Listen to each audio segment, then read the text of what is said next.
Essa música é muito bonita e ela fala sobre o milagre de Deus. O milagre que a gente pode tomar posse. Tomar posse de que forma? Através, por exemplo, daquilo que já está destinado à sua vida através da palavra de Deus. Através de aceitar a Cristo, as bênçãos do Senhor, as promessas do Todo-Poderoso estão disponíveis para você através da palavra. Muitas vezes nós não sabemos aquilo que temos por direito, por parte do nosso Pai Celestial, porque nós não lemos a palavra. É importante nós conhecermos a palavra do Senhor. E até um texto muito interessante, que seria muito legal você ter decorado e guardado no seu coração, é o texto que nós vamos ler agora. Mas antes de eu ler o texto, eu gostaria de saber, não é para constranger ninguém nem nada, mas só para eu ter uma ideia, tá bom? Quantos aqui conhecem pelo menos um versículo bíblico de cor? Levanta a mão. Poxa, que legal. Ó, não pode olhar para o lado do irmão e falar assim, nossa, você não conhece? Você está dentro da igreja. Não pode fazer isso, tá? Não pode. Mas é legal saber que você que está guardando a palavra de Deus no teu coração e na tua mente, a palavra do Senhor diz isso, que nós devemos meditar dia e noite na palavra do Senhor. E um texto muito legal, que você poderia gravar e guardar, se você ainda não tem, é este. Vamos ler juntos? Porque Deus amou o mundo de tal maneira que deu seu Filho unigênito para que todo aquele que nele crer não pereça, mas tenha a vida eterna. Onde está? João.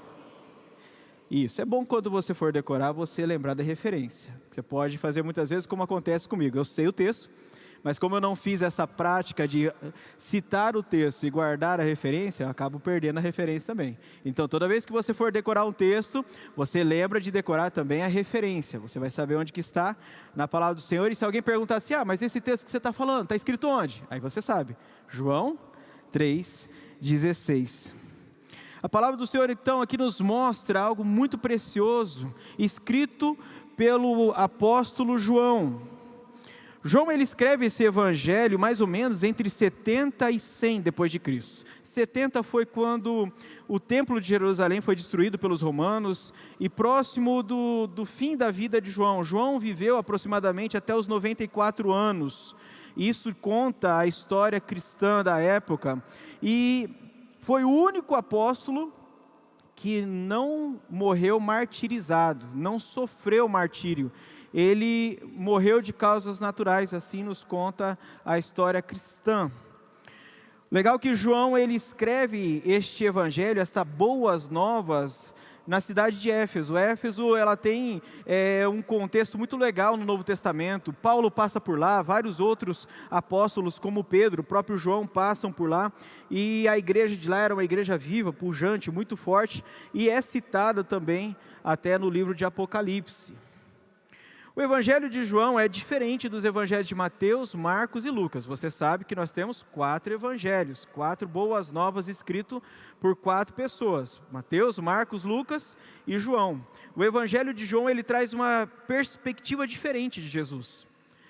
Um homem chamado Eusébio, um escritor cristão do primeiro século, ele diz que o evangelho de João poderia ser conhecido como o evangelho espiritual, porque ele quer mostrar Jesus através da história da salvação. Jesus, ele vem como Deus encarnado, ele apresenta Deus Pai, e ele mostra que é o rei messiânico, aquele que os judeus estavam esperando. Jesus também é apresentado no evangelho de Mateus, através daquele que poderia ligar, dar acesso nós ao Pai. Jesus assim cumpre as profecias do Antigo Testamento. Ele morre na cruz, ele ressuscita no terceiro dia. Também o texto nos conta de algo um pouquinho mais profundo, não só em relação à salvação, mas como essa salvação chegou na vida de uma pessoa específica. A gente sempre lembra do texto de João 3,16, mas esquece às vezes do contexto. E aqui tem uma conversa bem fora do comum. No início do capítulo, um homem chamado Nicodemos, uma pessoa que era muito famosa, muito conhecida, ele fazia parte do Sinédrio. O Sinédrio era o conselho normativo dos judeus da época. Este homem, ele vai até Jesus à noite para conversar com Jesus. Poderia ter sido de dia, poderia ter sido de tarde, poderia ter sido em qualquer momento, mas o texto fala que ele vai à noite, e só no Evangelho de João tem essa história. Isso me faz pensar que essa informação é relevante. Significa que talvez João queria dizer o seguinte: parece que Nicodemos foi disfarçado, aproveitou da noite para que ninguém visse ele, porque havia já um embate entre judeus tradicionais, ortodoxos, como os fariseus, um grupo religioso da época, contra Jesus. Lógico, Jesus, ele não ficava aí, como a gente fala, passando a mão na cabeça de ninguém. Eles viviam uma falsa religiosidade e achavam que por causa das suas práticas era suficiente para eles irem para o céu, para eles terem comunhão com Deus e assim as bênçãos do Senhor. E Jesus disse: olha, não é por aí não. Então Nicodemos, enfim, vai até Jesus, e ele chega para Jesus, apesar de ter várias dúvidas, creio eu, até me parece muito no texto, que ele tinha algumas dúvidas, ele sabia quem Deus era, ele reconhecia Jesus como um mestre, tanto que ele chega para Jesus e fala assim: mestre, e isso diz muito, porque ele era um mestre da lei, e ele chama Jesus de mestre e fala: mestre, eu sei que não tem como o Senhor não ter vindo de Deus, para mostrar e fazer tantas coisas extraordinárias. Jesus não diz boa noite, Jesus não diz nada, Jesus olha para ele e fala assim: olha, sabe, é necessário que você nasça de novo, é necessário que as pessoas nasçam de novo, se quiserem alcançar o reino de Deus. E aí Nicodemos entra em parafuso, ele fala assim: mas espera aí, Senhor, como que eu faço? Eu já sou um homem barbado, Senhor, entro no ventre, na barriga da minha mãe novamente? Não tem como. E Jesus não estava falando com ele sobre questões naturais. Mas vocês perceberam como que era pequena a fé ou o entendimento de questões espirituais profundas para Nicodemos, mesmo sendo um conhecedor do Antigo Testamento? E Jesus diz exatamente isso. Ele fala assim: Nicodemos, como que eu posso te falar de coisas profundas e espirituais, que têm relação com as coisas de Deus Pai, se você não entende nem as coisas que eu estou falando para você aqui? E aí eu gostaria de tratar com você a respeito do cerne, daquilo que realmente Jesus queria dizer para Nicodemos e para nós hoje, que é sobre a salvação. Nós temos trabalhado esse tema, Celebrai, no mês de julho. Nós estamos comemorando o mês de aniversário da nossa igreja, 60 anos da IPI Dourados, 120 anos da IPI do Brasil, e nós queremos nessa noite celebrar a salvação em Cristo Jesus. E eu quero te convidar a viver esta celebração, este plano de Deus para a sua vida, entendendo os princípios da salvação que Jesus assim mostrou para Nicodemos. João 3,16 é um dos textos mais conhecidos da Bíblia, você já reparou? Tem muita gente que antigamente usava até como algo decorativo, mas a Bíblia aberta em João 3,16, Salmo 91, Salmo 23, Salmo 1 e assim por diante, mas ele se tornou algo tão conhecido, como eu reparei que muitos aqui até conheciam de cor e nem se preocuparam de olhar muito para a tela, que talvez tenha se perdido este profundo significado da relevância real que o texto tem para dizer para nós. Eu gostaria de mostrar então com este texto 3 caminhos para nós celebrarmos a salvação em Jesus Cristo. Primeiro, eu vejo que Jesus, ao tratar com Nicodemos e conosco hoje sobre a salvação, ele nos queria mostrar que devemos celebrar esta salvação nele, provando do amor de Deus. O texto diz assim: porque Deus amou o mundo de tal maneira que deu seu Filho unigênito. A verdade é que Deus te ama, e Ele te ama muito, de uma maneira que talvez você não consiga entender. O fato é que Ele deu o único Filho por nós, e eu já vi muitas vezes as pessoas levando isso a uma banalização do amor de Deus. Deus sabia que Jesus iria ressuscitar, Deus é Deus, e diminuindo talvez esta ação sacrificial de amor que Deus Pai fez sobre nós, nos dando Jesus Cristo. Por isso eu gostaria que você pensasse o seguinte: se você é pai e mãe, você teria coragem de dar o seu filho, o seu primeiro filho, ou sua primeira filha, por estranhos? Vamos pensar, talvez eu tenha forçado um pouco a barra, né?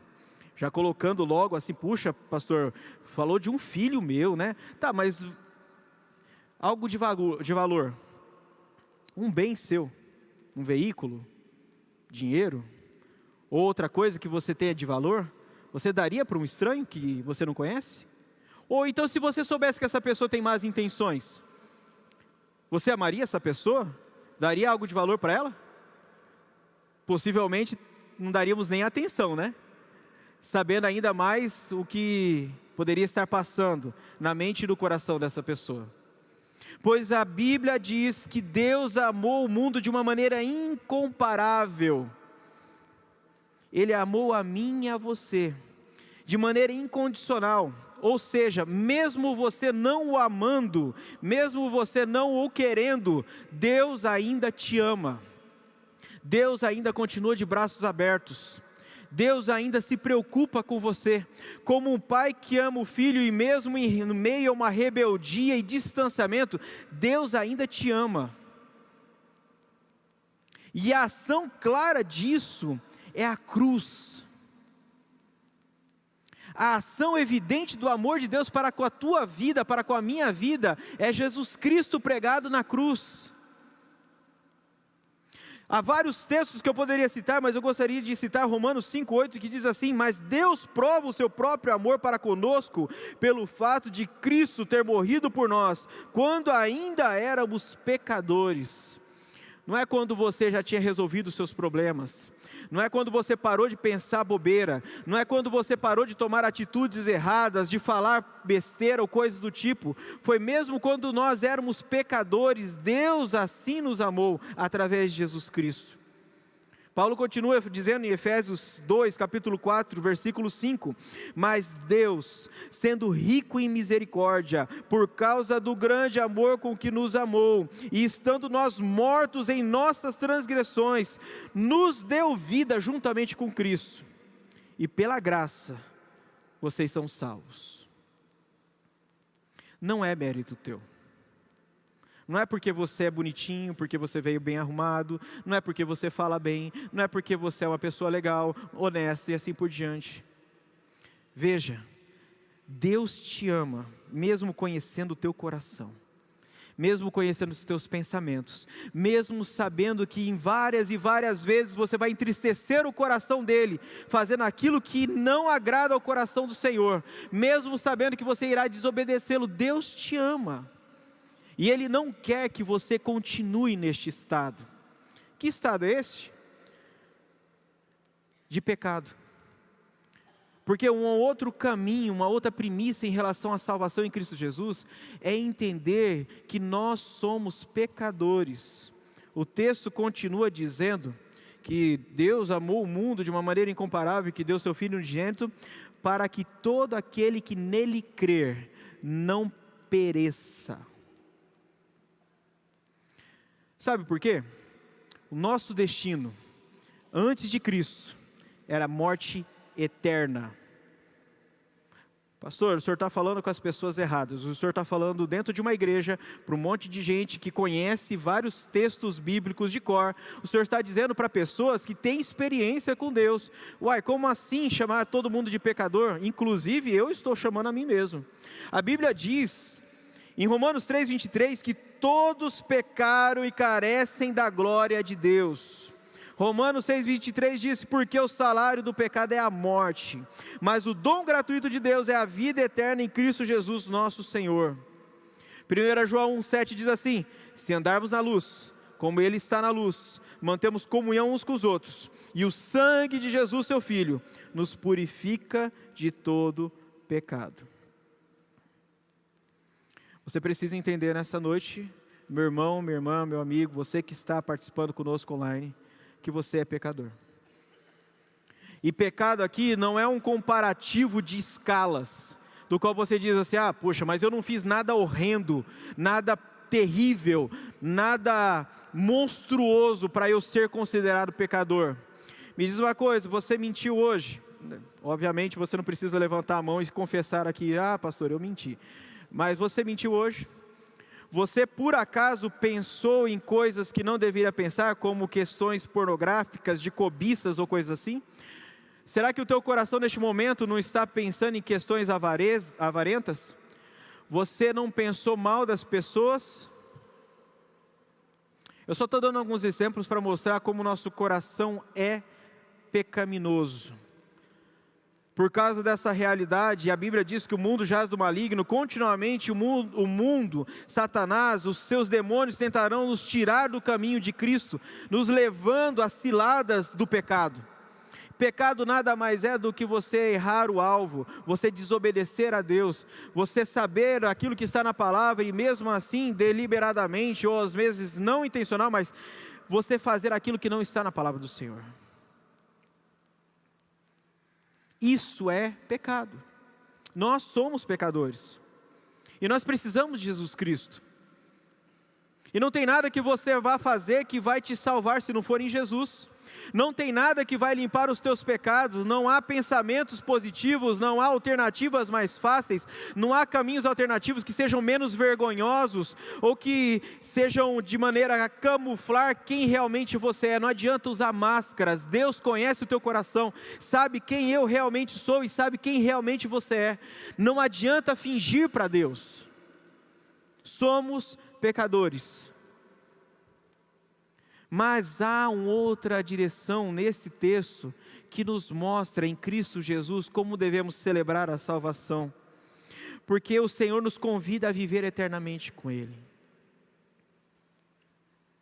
Podemos provar do amor do Senhor, porque mesmo quando nós não o amávamos, Ele nos amou primeiro.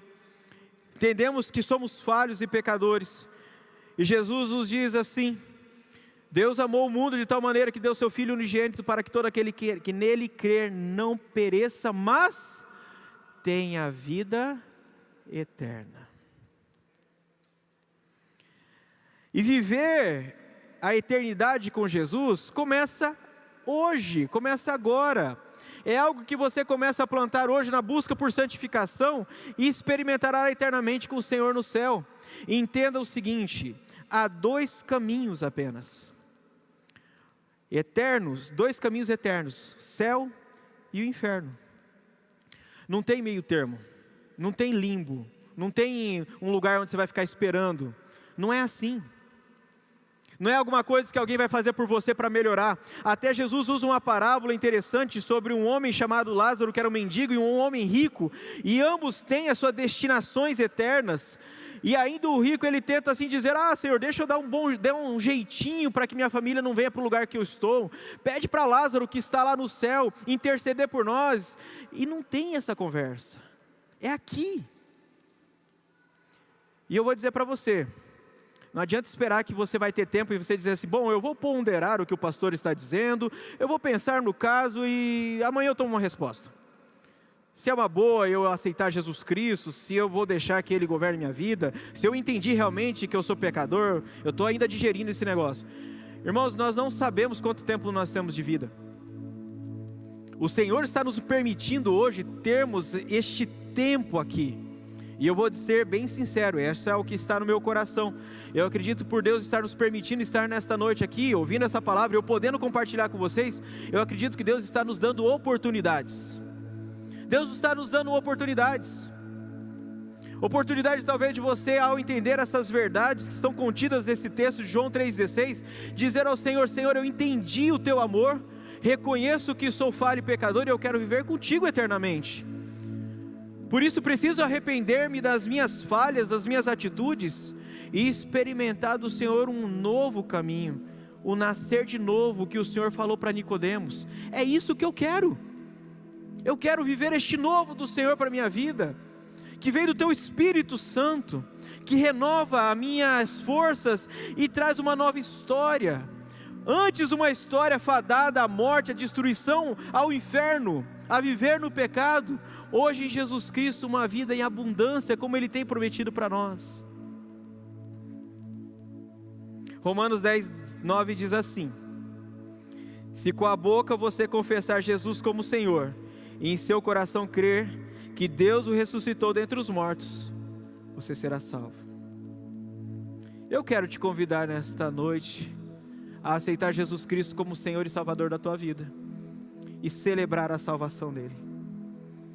E aqui é para você que ainda não aceitou a Cristo, mas não há uma situação do qual, porque você veio pela primeira vez, esta palavra é só para você. Porque infelizmente, e Jesus diz isso, por várias parábolas e situações. Tem muitas pessoas que estão dentro da igreja há muito tempo, há muitos anos, e são convencidos espirituais, mas não convertidos.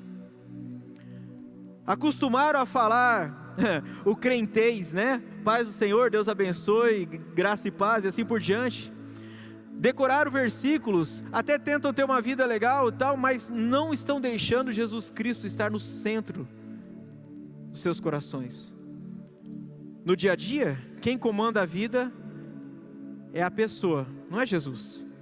No dia a dia, Jesus está na gaveta, Jesus está em outro lugar, mas não está comandando e conduzindo. Aqueles que aceitam a Jesus Cristo como Senhor e Salvador, a sua vida é transformada, seja no estalar de dedos, se for assim da vontade do Senhor, seja num processo gradativo, mas através de uma ação de Deus que te fortalece a mudar, e através de uma ação tua em querer e desejar mudar, porque você não é mais o mesmo, você não é mais a mesma pessoa.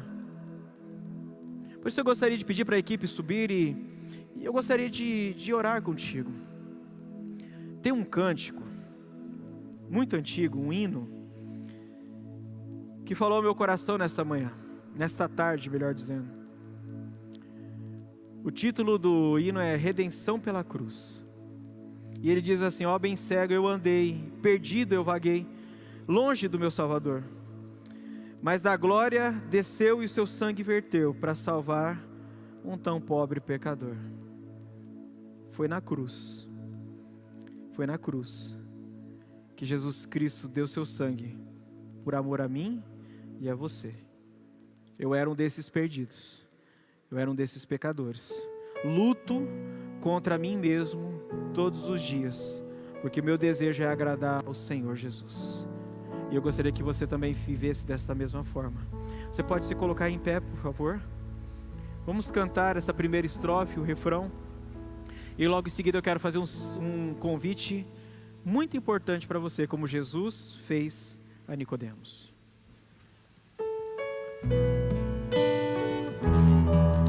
Vamos cantar juntos? Ó bem cego andei e perdido vaguei, longe, longe do meu Salvador, mas da glória desceu e seu sangue verteu, para salvar um tão pobre pecador. Foi na cruz que a tremer percebi meu pecado castigado em Jesus. Foi ali pela fé onde os olhos abri, e hoje salvo me alegro em sua luz. Você entendeu? É isso que o Espírito Santo tem para você nesta noite. Pode continuar tocando bem baixinho, tá?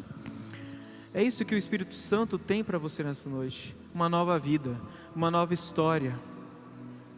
Jesus está olhando para você e oportunizou esta noite para que você celebrasse a salvação nele. E olha, eu aprendi com a vida que para que haja um transformar, muitas vezes é necessário atitude. Muitas vezes tomamos decisões em nossos corações que não se tornam práticos porque nós não externamos. Fica guardado no coração, e aí passa um dia, passa 2 dias, passa 3, e aquilo que foi consolidado no teu coração vai se esvaindo, vai sumindo. Mas quando nós externamos uma decisão que a gente toma, parece que fica marcado, porque nós saímos do lugar de conforto, com o lugar que nós estávamos de passividade, e de uma atitude prática a gente define o que a gente quer. Por isso, eu não quero constranger você, não é meu interesse nisso, mas é uma experiência, como eu estava dizendo, minha mesmo. Eu gostaria de convidar você a aceitar Jesus Cristo como Senhor e Salvador da tua vida nessa noite, celebrar a salvação em Jesus. E eu gostaria de convidar você a vir aqui na frente, para que você mostrasse para as pessoas, mostrasse para Deus, mas principalmente para o diabo, que está tentando tirar você dos caminhos do Senhor, de viver a eternidade com Jesus Cristo. Mostrar para ele que ele não tem poder sobre a tua vida, e que Jesus Cristo é Senhor e Salvador da tua vida. Se você gostaria de aceitar Jesus, eu gostaria de convidar você a vir aqui à frente. Todos podem fechar os olhos e estarmos em alguns momentos orando. Em Jesus, foi ali Jesus quer mostrar o quanto que Ele te ama.